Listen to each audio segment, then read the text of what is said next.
Naniniwala ang ilang mambabatas na hindi sagot sa kahirapan ang pamimigay ng ayuda sa mga Pilipino. Sa halip raw, dapat karunungan at edukasyon ang ituro ng gobyerno para matulungan silang mabigyan ng Continuous Livelihood Program. Para sa detalye ng balita, narito si Criza Lopez.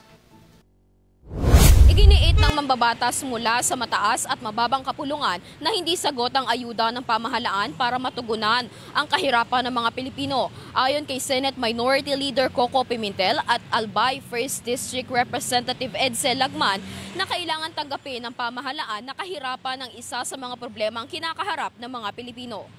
Una, we will have to accept na talaga ang poverty is a principal problem. Ito ang naging pahayag ni Lagman sa pagbibigay ng solusyon sa kinakaharap na kahirapan ng bansa. Giit ng mambabatas, ang epektibong hakbang upang masolusyonan ang kahirapan ay hindi pagbibigay ng ayuda, kundi pagbibigay ng sapat na skills at edukasyon na makakatulong upang mabigyan ng kabuhayan ang mga Pilipino.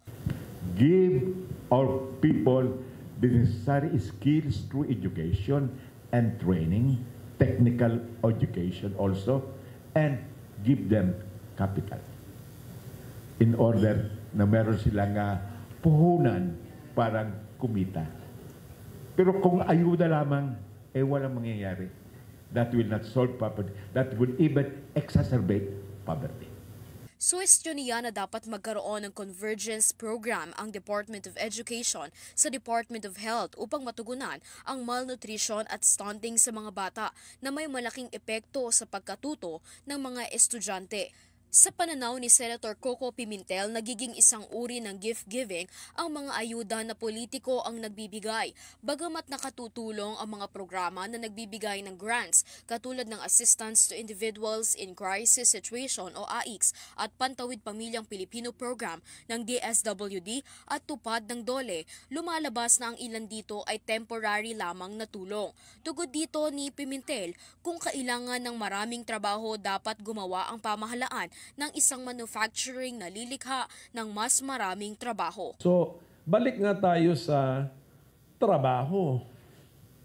Pagdating naman sa trabaho, ako naman ang aking feeling, I think this is already backed by historical studies and data. The best way to have jobs is through manufacturing.